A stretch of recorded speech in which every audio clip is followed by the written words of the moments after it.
Ladies and gentlemen, thank you for standing by, and welcome to the Korn Ferry First Quarter Fiscal Year 2022 conference call. At this time, all participants are in a listen-only mode. Following the prepared remarks, we will conduct a question-and-answer session. As a reminder, this conference call is being recorded for replay purposes. We have also made available in the investor relations section of our webcast at kornferry.com a copy of the financial presentation that we'll be reviewing with you today. Before I turn the call over to your host, Mr. Gary Burnison, let me first read a cautionary statement to investors. Certain statements made in the call today, such as those relating to future performance plans and goals, constitute forward-looking statements within the meaning of the Private Securities Litigation Reform Act of 1995. Although the company believes the expectations reflected in such forward-looking statements are based on reasonable assumptions, investors are cautioned not to place undue reliance on such statements. Actual results in future periods may differ materially from those currently expected or desired because of a number of risks and uncertainties which are beyond the company's control. Additional information concerning such risks and uncertainties can be found in the release relating to this presentation and in the periodic and other reports filed for the company with the SEC, including the company's annual report for fiscal year 2021 and in the company's soon-to-be-filed quarterly report for the quarter ended July 31st, 2021. Also, some of the comments today may reference non-GAAP financial measures, such as constant currency amounts, EBITDA, and adjusted EBITDA. Additionally, information concerning these measures, including reconciliations to the most directly comparable GAAP financial measures, is contained in the financial presentation and earnings release relating to this call, both of which are posted in the investor relations sections of the company's website at kornferry.com. With that, I'll turn the call over to Mr. Burnison. Please go ahead, Mr. Burnison. Okay, thank you, Cynthia, and good morning, and thank you, everybody, for joining us. I guess I'd first say that it's pretty clear the diversity and the relevancy of our offerings, as well as the outstanding effort from our colleagues, has resulted in another great quarter. Our strategy and efforts are clearly yielding results as we delivered a 70% increase in fee revenue with really strong profitability, EPS of $1.37 and an adjusted Ebitda margin of 20.7%. And these results are the continuation of our momentum over recent quarters. And our performance speaks to our agility and, importantly, to the purposeful decisions and deliberate actions we've taken not only over the last few quarters, but over the last several years. And now they've come together in a critical mass of opportunity. As a result, today's Korn Ferry is poised to seek the opportunities of tomorrow. And those opportunities begin with a world of work that's in a massive state of transition, and maybe always will be. Companies reimagining their businesses from strategy to people to culture, career nomads, aging demographics, a real war for talent, work from anywhere, anytime, and last but not least, the digitization of everything. These are the features of our new landscape of work, and we don't see that changing anytime soon. In response, companies are rethinking their org structures, their roles, responsibilities, how they compensate, engage, motivate, and upskill their workforce, as well as the type of agile talent they hire and how they hire that talent. And they're all going to need to lead differently. And as I said, this new world is creating opportunities for Korn Ferry. The mega changes that I described align very nicely with our businesses. Today, wherever and whenever leadership meets talent, Korn Ferry is at that cross-section, enabling agility in a world in transition and driving performance for our clients. To position our company for long-term success, we remain relentlessly focused on this dynamic world of work. Our scaled capabilities include org strategy, leadership and professional development, assessment and succession, and rewards and talent acquisition. And of course, the judgment and expertise built from decades of experience and insight into the questions companies are grappling with across industries. We're going to continue to drive an integrated go-to-market strategy through our marquee and regional accounts, which represent about 35% of our portfolio. And this facilitates not only growth and enduring partnerships, but also is key to more scalable and durable revenues. In the quarter, about 30% of our revenue was driven by cross-referrals, an all-time high, which I think demonstrates the effectiveness of our go-to-market strategy. Today, the fight for talent is absolutely more profound than we've ever seen. This new world is driving a robust market for our talent acquisition expertise. From executive search to pro search to RPO, we're helping companies find the right talent fitting the right need. In looking at our digital and consulting businesses, we've been actively marrying our capabilities with today's mega trends. The result is larger projects with greater sustainability and more durable revenue. In areas such as D&I and organizational transformation, as well as core solutions such as assessment, pay and governance, and leadership and professional development. Looking ahead, I truly feel we have the right strategy with the right people at the right time to help our clients drive performance in this new world, and our results are clearly affirming this belief. With that, I'm joined by Greg Kvochak and Bob Rozak. And Bob, I will turn it over to you. Great. Thanks, Gary, and good afternoon or good morning, depending on where you're calling in from. You know, our financial results in the first quarter were outstanding, and they continue to push to new highs. Our unique mix of organizational consulting solutions continue to grow in relevance, and it gives us a greater share of strengthening global markets. Clients are embracing our solutions to help them navigate today's unprecedented and rapidly changing work and social environment, and that's driving our fee revenue and profitability to new heights. Now, let me touch on a couple of highlights from the first quarter. You know, as Gary mentioned, fee revenue in the first quarter was up $241 million, or 70% year over year, and $30 million, or 5% sequentially, and that's reaching an all-time high of $585 million. Now, that's quite an accomplishment, hitting consecutive highs in only the third and then fourth quarter removed from the trough. Consolidated fee revenue growth in the first quarter, measured year over year, was up 81% in exec search, 103% in RPO and pro search, 50% in consulting, and 44% in digital. Also, our new business growth in the first quarter was very strong. Our results continue to demonstrate the success of our go-to-market strategy. Revenue generated from our marquee and regional accounts continues to steadily grow. In the first quarter, revenue from our marquee and regional accounts was up 70% year over year and 4% sequentially. And as Gary mentioned, in the first quarter, over 35% of our consolidated fee revenue was generated from these accounts. In addition, cross-line of business referrals continue to grow. In the first quarter, about 30% of fee revenue was generated from cross-line of business referrals, which is up from 25.5% and 28.5% in the first and fourth quarters of fiscal 21, respectively.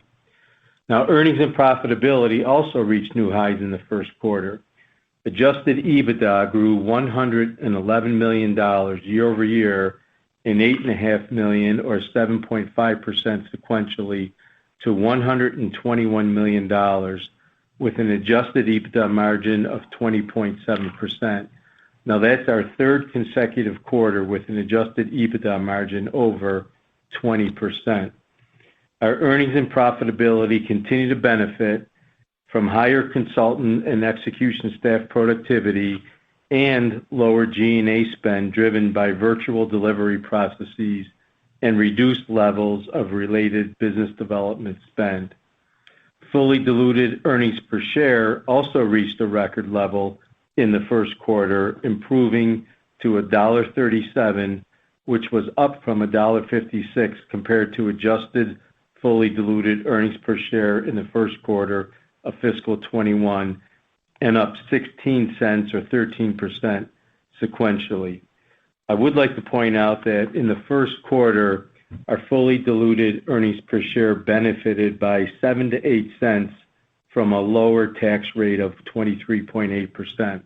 Now, currently, we don't believe that this rate is sustainable, and for all of fiscal 22, we're projecting an effective tax rate in the range of 26 to 27%. Now, turning to new business, which also grew to record levels by accelerating each consecutive month of the quarter. We're pleased to share that our new business generation in each of the last 6 months is in our top 10 ever, with 3 of the months occupying spots 1, 2, and 3. Now, that's a clear demonstration of the relevance of our solutions in the world today. Now, more specifically, on a consolidated basis, new business awards, excluding RPO, were up 59% year over year and up approximately 2% sequentially. New business growth was strongest for professional search, which was up 14% from the fourth quarter of fiscal 21. RPO new business had another strong quarter in the first quarter with $113 million of total contract awards. Our investable cash balance also improved. At the end of the first quarter, cash and marketable securities totaled $904 million. Now, when you exclude amounts reserved for deferred comp arrangements and for accrued bonuses, the global investable cash balance at the end of the first quarter was approximately $614 million, which is up $103 million or 20% year over year. Now, of that amount, approximately $220 million was in the United States. It continues to be our priority to invest back into our business, and that's to maximize our future growth. This includes the hiring of additional fee earners and execution staff. Over the last quarter, total new fee earner consultants grew by 127, which includes both new hires and recent promotions.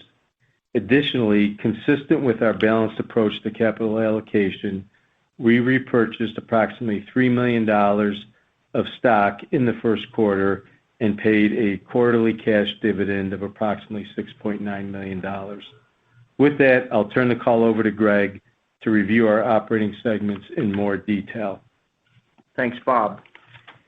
Let's start with KF Digital. Global fee revenue for KF Digital was $81 million in the first quarter, which was up nearly 44% year over year and flat sequentially.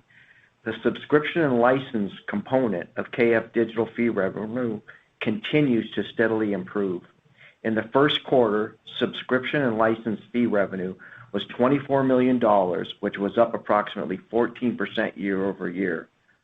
More importantly, global new business for KF Digital in the first quarter was $108 million, with 36% of this new business related to subscription and license services, up 69% year over year on a year over year basis. Earnings and profitability remained strong for KF Digital in the first quarter, with adjusted Ebitda of $25.6 million and a 31.8% adjusted Ebitda margin. Now turning to consulting. In the first quarter, consulting generated $148.5 million of fee revenue, which was up approximately $49 million or 50% year over year. Fee revenue growth was broad-based across all solution areas and strongest regionally in North America, which was up over 70% year over year. Consulting new business was also very strong in the first quarter, growing approximately 36% year over year and 2% sequentially to a new all-time high. Additionally, While the volume of engagements over $500,000 has remained strong, in the first quarter, the volume of smaller assignments, those under $500,000 in value, grew sequentially, potentially signaling a rebound in demand and spending by our smaller regional clients who tend to buy focus point solutions. Regionally, new business growth was broad-based in the first quarter, with both EMEA and APAC having the best quarter of new business in over 2 years. Adjusted EBITDA for consulting in the first quarter was $26.8 million, with an adjusted EBITDA margin of 18.1%. Growth for RPO and professional search continued to accelerate in the first quarter. Globally, fee revenue was $139.3 million, which was up 103% year over year and approximately $19 million or 16% sequentially. Both RPO and professional search continued to take advantage of the surge in demand for skilled professional labor. RPO fee revenue grew approximately 98% year over year and 11% sequentially, while professional search fee revenue was up approximately 112% year over year and up 24% sequentially. New business wins for both RPO and professional search were also extremely strong in the first quarter. Professional search new business was up 14% sequentially, and RPO was awarded $113 million of new contracts, consisting of $45 million of renewals and extensions and $68 million of new logo work.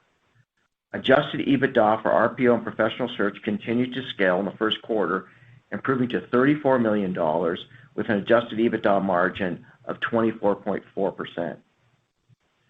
Finally, in the first quarter, global fee revenue for executive search reached a new all-time high of $217 million, which was up 81% year over year and 8% sequentially.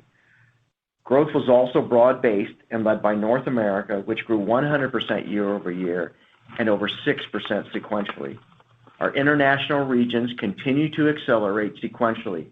Fee revenue in EMEA and APAC were up approximately 4% and 22% respectively. We continue to aggressively invest in expanding our network of consultants in the first quarter. The total number of dedicated executive search consultants worldwide at the end of the first quarter was 565, up 55 year over year and up 41 sequentially, including 22 colleagues who were recently promoted.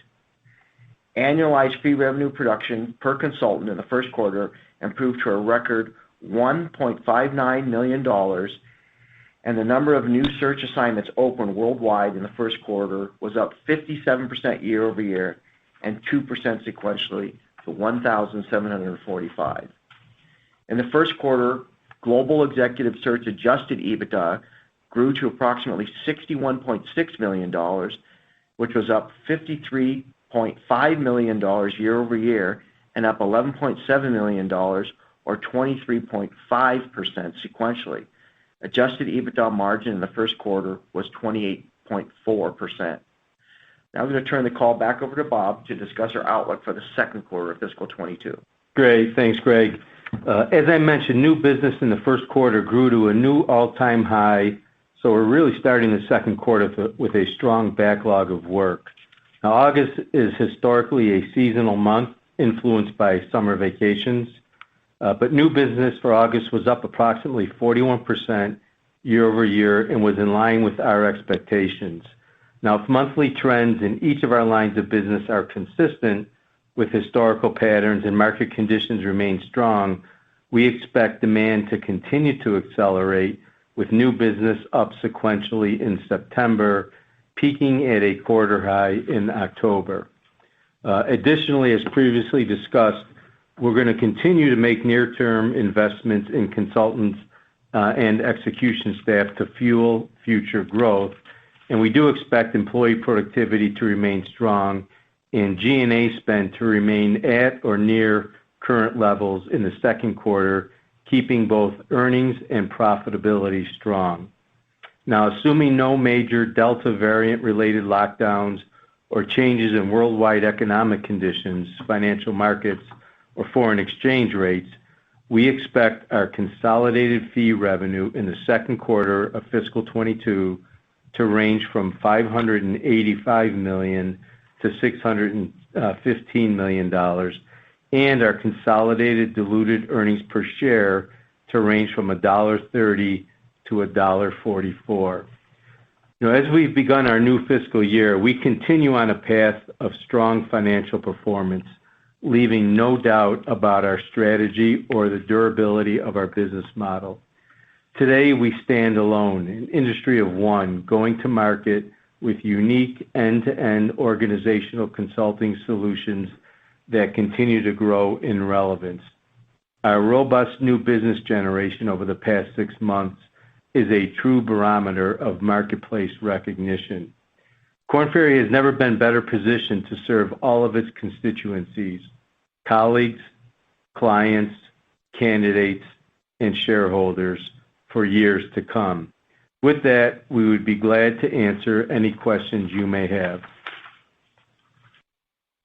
And ladies and gentlemen, if you wish to ask a question, please press 1 and then 0 on your touch-tone phone.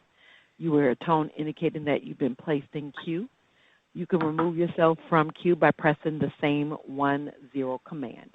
Once again, it's 1-0 for any questions or comments. Our first question will come from the line of George Tong with Goldman Sachs. Your line is open. Hi, thanks. Good morning. So you delivered strong quarter-over-quarter growth in all of your business lines, with consulting being the exception. We saw a little bit of quarter-over-quarter moderation in revenue trends there, and also consulting new business growth was strong in the double digits, but did decelerate from the prior quarter. So just wanted to see if there were any notable trends that you would call out in the consulting business that may be a little bit different from the rest of the business that you're seeing. No, I wouldn't say so. I mean, one of the good problems to have is, capacity. And we are working very hard on ensuring that we have the appropriate level of capacity, not only for years to come, but over the next few quarters. So it's a bit of a balance. And then the second thing is to make sure that we're continuously repositioning solutions, trying to anticipate what's on the horizon over the next few quarters. One example may be ESG, where we have a brand new offering that we're taking to market right now, and you'll see more of that in the next few weeks. So it's really those two things. Our rate per hour was, I think, very strong, and our utilization was very good. And our DE&I work continues to flourish.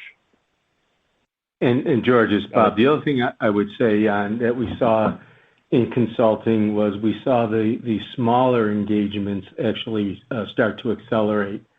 We have been talking over time about the large engagements, and that's where we were seeing the real growth. For kind of the first time, we saw the small engagements also accelerating in terms of the growth. So, I think that's good news going forward as you think about the smaller engagements, especially internationally. We feel very positive about the growth potential there. Got it. Very helpful. And then on margins, you delivered very strong flow through in fiscal 1Q Ebitda margins. As you look ahead, how has your outlook for margins changed over the next 1 to 2 years? Previously, it said 17 to 18%, with 18% plus achievable. How has that changed, and have you been outperforming your expectations with respect to profitability? Bob, you want to handle that? Yeah, I think George, we have been exceeding our expectations in terms of the profitability. As our new business continues with real strength, as Gary mentioned, we're kind of chasing capacity to deliver, and so at some point the cost base from the compensation perspective will catch up to some extent, and that'll put some downward pressure. We're still working through some of the real estate, and it's pretty complicated when you think about the number of offices we have, and you're in different cities across the world. You have to negotiate with landlords. You have to think about sublet opportunities and so on. But we still expect to get savings over time on the real estate. And then I would expect the business development travel expenses are still at depressed levels. I would expect them to come back, to somewhere, nowhere near where we were, but maybe to a more moderate level. And I think we still would stick to the longer term 17 to 18%, 18% plus opportunities as we continue to ramp the organization. Got it. Very helpful. Thank you. Thank you. Our next question comes from the line of Tim Mulrooney with William Blair, and your line is open. Hey, this is Sam on for Tim. Thanks for taking our questions here. Your guidance for the first quarter was for revenue of $535 million to $555 million, and you beat that estimate by about 7% here. I guess I'm wondering which pieces of the business exceeded your internal expectations and kind of which pieces of the business were more or less in line with your own projections. Well, I would say that in general, the businesses across the board exceeded our expectations. And, we were very worried about the wave of the virus that it looks like we've made it through, at least this Delta variant. And so that was clearly on our minds. And I think the other thing is the RPO and the professional search businesses. Those are outstanding businesses. Our RPO has demonstrated a multi-year, multi-quarter track record of delivering, high quality, high organic growth.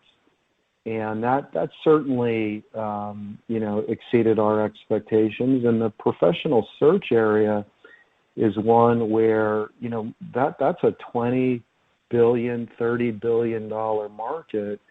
And that's one that, Korn Ferry is going to become an increasing relevant player. Great, that's helpful color. Maybe pivoting a little bit here, with more than $600 million of investable cash, I was kind of hoping you could provide maybe an update on your capital allocation priorities for, fiscal 2022 here. Outside of small repurchases and the dividend, how would you characterize your appetite in the pipeline for M&A? Well, I would say, number one, that we have a very balanced and systematic approach to capital deployment. And so that's a combination of, number one, investing in the business, and number two, balancing that desire with shareholder returns. And part of that game plan is clearly inorganic growth. And I would say that the pipeline is good. We don't feel compelled by any sense of timing that we have to do something. But I believe we're at the beginning of a journey here.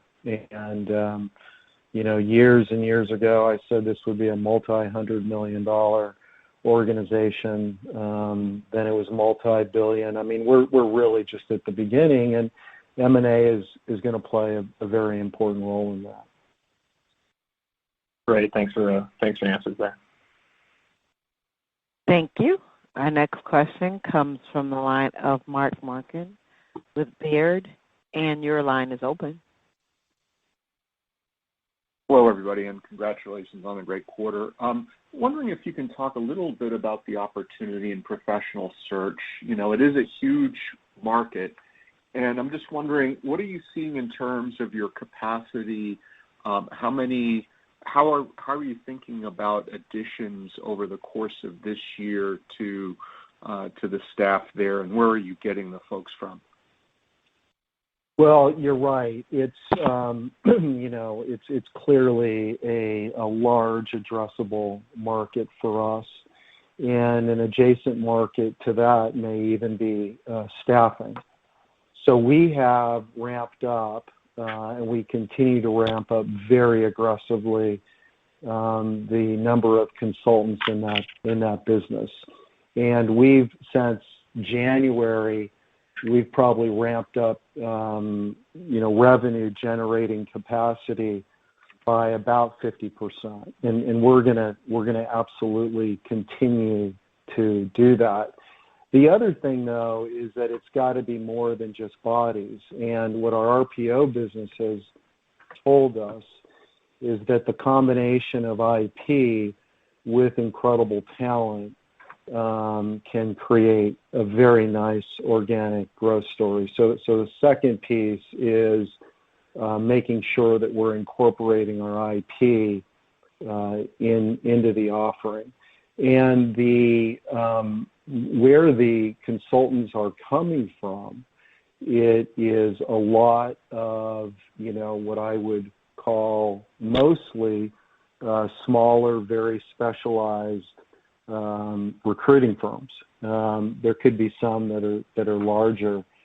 But the final piece is that M&A has to play a role in that. And, you can't just do it a body at a time with IP alone. That's great. But there also has to be an inorganic strategy. And so we're really pursuing, all of those three, avenues. Right. And I mean, how would you anticipate ramping the capacity over the next 6 to 12 months, Gary? I would continue at this pace. There is, Mark, you see it, but it's unlike anything I've ever seen. That the mega trends, the changes that are happening right now, from baby boomers to career nomads, to upskilling talent, to technology and digitization. It's just massive, massive change, and the desire from clients to hire people that have those type of technology, digital skills is something that I just haven't seen. As combined with the backdrop of this massive transition and transformation around the world of work. And, I really believe this is going to continue for, the next couple of years, where not only companies making changes, but also people making changes, life choices of what they want to do or where they want to live. It's a pretty, it's obviously a hard time for many people, but it's also a very exciting time. What percentage of the positions that you're filling are available on a work from home basis at this point, whether it's in professional or executive search? How would you quantify that? Yeah, it's a substantial amount. It's definitely more than 50% for sure. And I think at the end of the day, when you fast forward 2 years, I think that that's the environment's going to be clearly hybrid. It's going to be flexibility. Obviously, there's some positions where that won't be the case, but it's a substantial amount, Mark. And that should actually increase your competitive advantage, particularly relative to more regional firms, given your wide database. No? I would think so. I would absolutely think so. And it's change is really good for a consulting business. And man, we are in the middle of a tsunami of change. Great. Then can you just talk a little bit about what you're seeing on the consulting and the digital side, particularly as it relates to sales training, and to what extent that may have picked up? Yeah, it did pick up, and we've made a big push there. We made an acquisition, a couple years ago that was principally anchored around two things: project management, the ability to train people to manage, projects, but also around sales training. And we've definitely seen a pickup in this quarter. And as Bob talked about, and Greg, in terms of this uptick in subscription sales, a lot of that was actually driven by the sales training capability. So, organizations are now, they've come up for air and they're looking around. Okay, how do they go to market? What does the customer journey look like? And so I would continue to believe that a good part of our professional and leadership development will be around accelerated revenue growth, or more, simply around customer experience and sales training. Great. And then one last one, if I could just squeeze it in, Gary, while we have you, is you've been through many cycles. Obviously, there's some discussion about, is this as good as it gets, or are things peaking? How much of the activity that you're seeing is basically just a surge to make up for COVID versus some of those bigger, longer-term trends, whether it's selling to marquee accounts, cross-selling, the baby boomers, retiring, the work-from-home options? How would you characterize that? If you would have asked me, 5 months ago, 6 months ago, I probably would have said that, 50% is, you could call it pent-up demand, or you could call it companies that maybe cut too much. I wouldn't say that today. I would say that the environment of change is I just haven't seen anything like this. And whether that's the career nomads, whether it's the digitization of everything, I think we're in for a couple year, just massive amount of transformation and change. So I believe that the mega trends are really, it's really the big part of the narrative today. Whereas, 5, 6 months ago, I would have said it's maybe, half the narrative. Very helpful. Thank you. Thank you. Our next question will come from the line of Mark Riddick with Sidoti, and your line is open.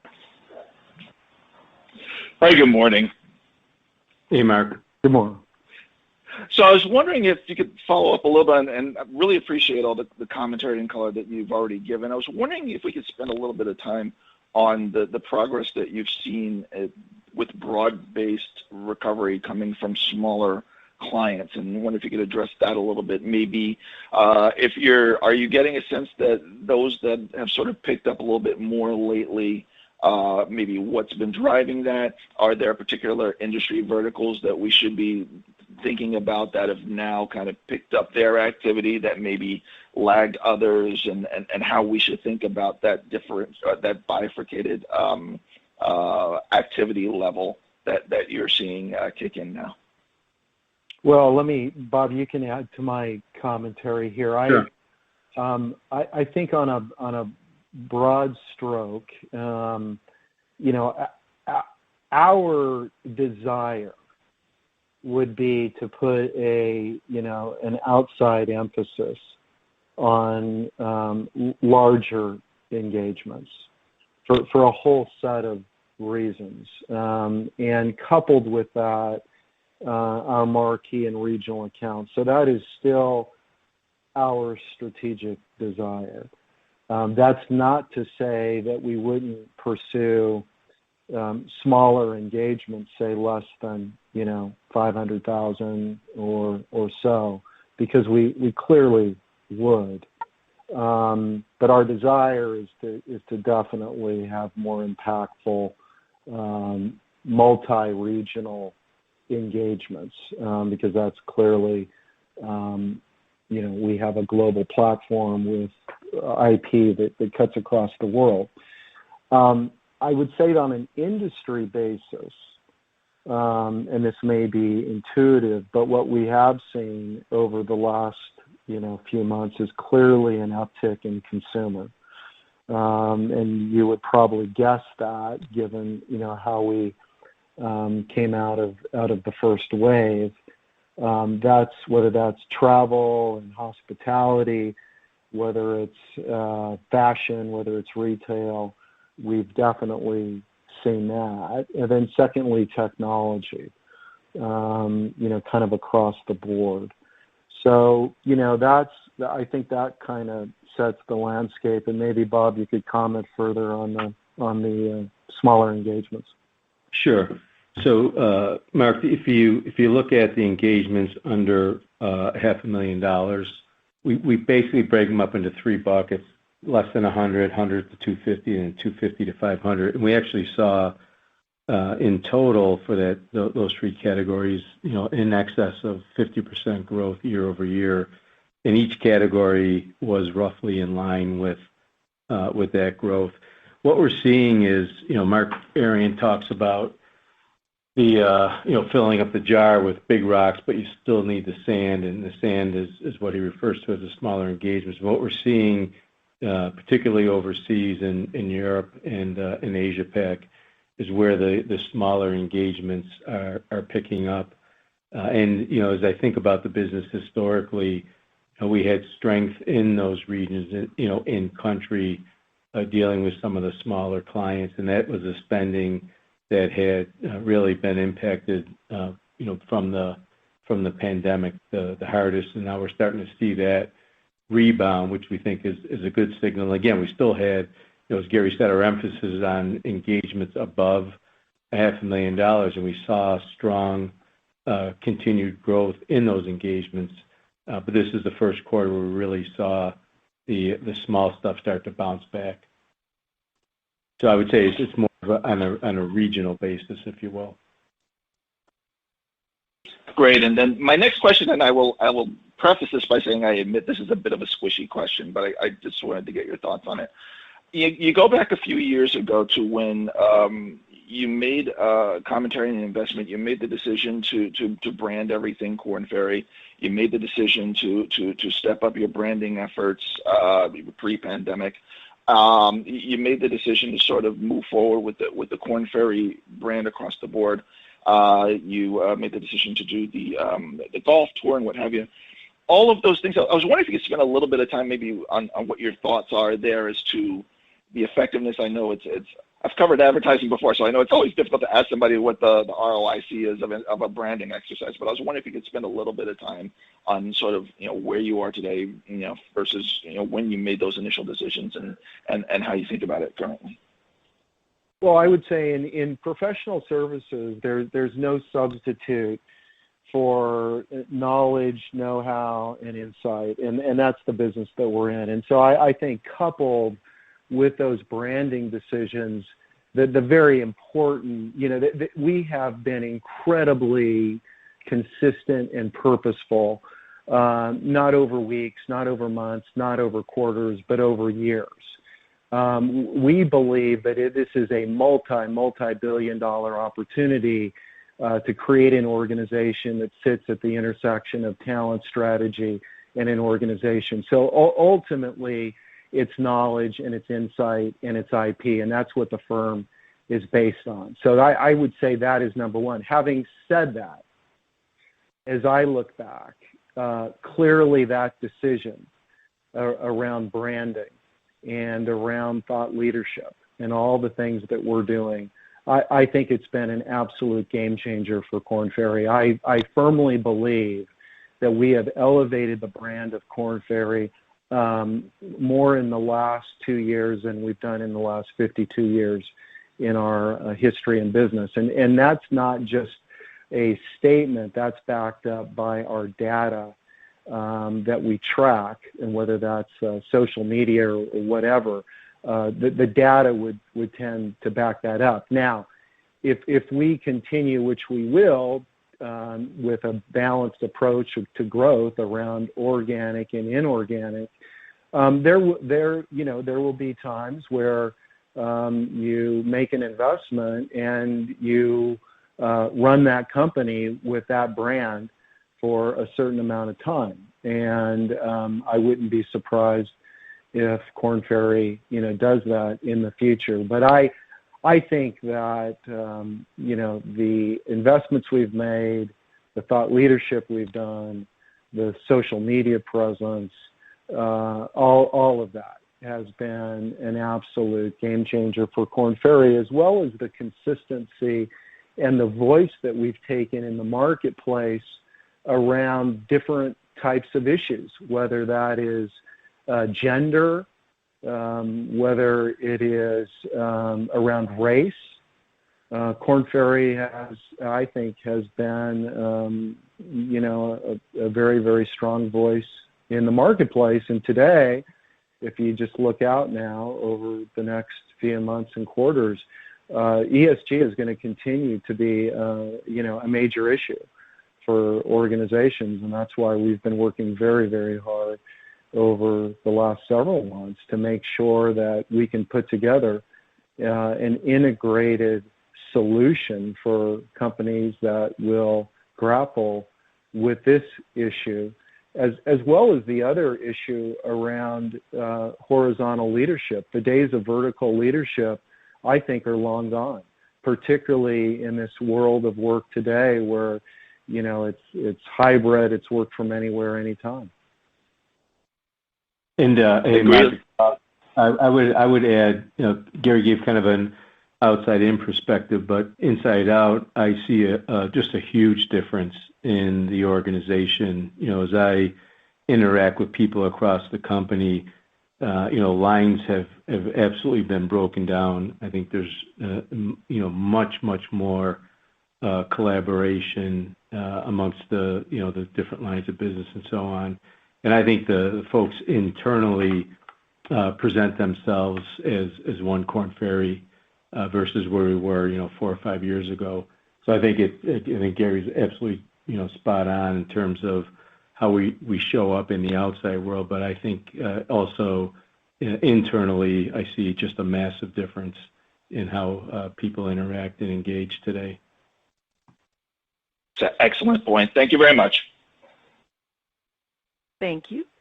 Our next question comes from the line of Tobey Sommer with Truist Securities. Your line is open. Thank you. A question about ESG and I guess DE&I, if you consider that a part of the same theme. What percent of sales is generated from that currently, and could you talk about the opportunity and what it may be in the future, and sort of how your current offerings map against that opportunity, or maybe need to be refined to fully capitalize? Thanks. Well, I would characterize those businesses as being 9-digit in total, and so whether that would be 8, 9, 10% of the company, depending on what you count in there. So it's certainly not an overwhelming share of the portfolio today. But the ESG opportunity, the DE&I, is not. It's not an isolated question, and it ties to an approach to enterprise leadership that is, number one, it's more inclusive leadership, which we have digital offerings for that. It applies to to the total enterprise, and it's not just vertical leadership anymore, it's horizontal. So those opportunities are not just, for example, around pay and governance, which we have a very, very nice business there, but they also speak to organizational strategy and organizational transformation, and the type of success profiles that you need, whether you're fit for purpose, whether you then, does the compensation system, reward and reinforce that fit for purpose. So it's not necessarily an isolated question around ESG and D&I, but the way that we are looking at it is more around horizontal leadership, enterprise-wide leadership. So I think that we've spent quite a bit of time over the last several months making sure that we bring the different parts of the organization together where we can have an offering that is very, very integrated. How big that opportunity is, Toby, I can't speak to that. But I don't think this is a fad, and I do think it plays into the mega trend that we're seeing that, fortunately or unfortunately, this virus has created and prompted just a tremendous amount of change. Hey, Toby, it's Bob. One of the things that Gary mentioned earlier is we're going to be rolling out a new sort of ESG solution. And as part of that rollout, and when we're ready to go prime, which is in the next couple of days, we have a slide that actually takes, and it's a little bit broader than ESG. It takes ESG, workforce transformation, and so on, and it lines up our solution sets under 9 different categories, from board capability and governance to embedding ESG in the operating model, executive goals and reinforcement mechanisms, and so on. And so that's something that we will share with you as soon as we're, again, ready for prime time over the next couple of days.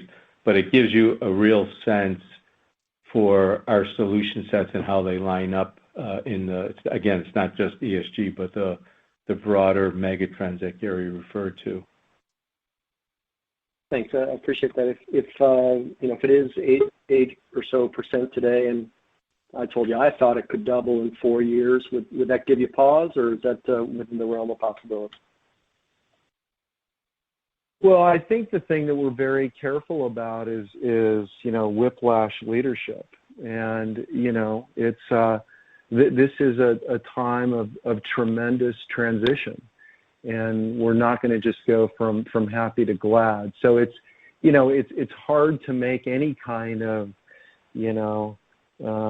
declaration, statement today, because the world is in transition. But if you told me that, I think that may be on the high side. But it really, is it in the realm of possibility? It could be in the realm of possibility. Part of that is dependent on the waves of this virus and the political climate in the world. But there's no question that we're going through seismic change in many dimensions right now. Okay. Some other questions have been hit. I just wanted to touch on, Gary, capital deployment. How do you balance the having flexibility, which you have ample sort of liquidity, net cash position now, and your, I'm sure, long-term goal of driving returns higher? When you leave that stranded capital there, you work at odds with that longer-term goal. How do you balance that out, and are there any thresholds of liquidity that you kind of could draw a line on and say we won't go above there because that's just too inefficient? Thanks. Well, I can let Bob, speak to the metrics. I would say that, number one, actions speak louder than words. And so I think if you are a shareholder in Korn Ferry and you believe in the strategy that this, we're creating a company that's at the intersection of talent and organization and strategy, number one. And number two, then you'd have to say, okay, do you believe in the leadership team? And I think as part of that, you you would look at the track record and you would say, okay, has this company done what it has said consistently over time? And I think the answer would be a resounding, of course I'm biased, but would be a resounding yes to that question. Clearly, we've got a good problem on our hands, and you pointed out very subtly, and we're very well aware of that. But the last thing we're going to do is to rush into something that in 5 years could be very, very harmful for the brand of Korn Ferry. And so that is the thing we're not going to do. We do like having that flexibility, but there does come a point where, as you say, it's inefficient. And, Bob, maybe you can speak to how we think about, the operating boundaries and shareholder boundaries. Yeah, so Toby, as we look at the organization and how much cash we're carrying, I think I wouldn't say we have a specific number that we won't go above. And we talk a lot about our balanced approach towards capital allocation, and as we see the investable cash balances growing, and again, some of it depends on where in the world that cash sits, because some of it isn't accessible to us easily. But where we are today, we got the $220 million I spoke about sitting in the U.S. And we'll look at the different opportunities that exist for us to deploy that cash, whether it's looking at investing more into the digital business or hiring more fee earners, or what we did at the end of the year last year is we increased our dividend. This quarter, our buybacks weren't as substantial as they have been in the past. But we really look at all the levers, and depending on where we sit at the time, and trying to achieve a return greater than our cost of capital for shareholders, we'll make decisions along each of those vectors to either pull the lever or, and as Gary said, we'll sit tight if we don't have an M&A opportunity, and we'll look more towards shareholder returns at that point. Okay, we'll be watching for that. Thanks. Thank you. And we will take the final question from Tim Mulrooney with William Blair. And your line is open. Hey guys, thanks for letting us hop in the queue here again. Just a quick one around marquee accounts, since that's been a big topic of discussion. You've mentioned over the last few quarters here that marquee accounts have outperformed the rest of your portfolio. I guess I'm wondering if that dynamic occurred in previous recoveries, or if this is really due to the extra focus you're giving to these accounts now. Well, Bob, you can maybe add to this. I would say that yes, over the last few quarters, that portfolio has definitely outperformed. I mean, the reality is when you go back to the last major recession, which was the Great Recession, at that point, our account strategy was nowhere near what it is today. So it's really not comparable. And so I can't really answer that question. And it's not only the marquee and the regional accounts are absolutely an important part of the Korn Ferry story. But the other thing we do look at is the cross referrals. And that's not going to go up every quarter. That's absolutely not going to happen. But when it is something we pay attention to, and we look at both of those, and those are, that's not just a KPI. We actually reward our colleagues for those cross referrals. So, we tend to look at those together. And I think when you look at them together over a many month, multi-quarter basis, you would say, okay, wow, this thing, it is working. But it's hard to compare because it just wasn't in its maturity, 13 years ago. And we still are at the very, very beginning, even with the account strategy when it comes to what we would call our regional accounts. Yeah, Gary, the only I would add, you just mentioned the word that I was going to say. I think it's really just the maturity of the program. When you think about the number of account leaders we have on hand, you think about the organization's recognition of the program, you think about the cross-line of business referrals that you mentioned. It's really just the maturation of that program. And as Gary said, I would say the marquee accounts are further along that spectrum. The regional accounts are much more immature, if you will. They've been in existence for 2 or 3 years now, and so we expect the performance on the regional accounts to over time to catch up and mirror what we're seeing on the marquee accounts. But it's definitely I don't think it has anything to do with the recovery. I think it's just the program maturing itself. Great. Appreciate the color there, guys. Thank you. And Mr. Burnison, I'd like to turn it back over to you for any closing comments. Well, thank you, everybody, for joining us and recognizing that, the world in many respects is still going through hardship.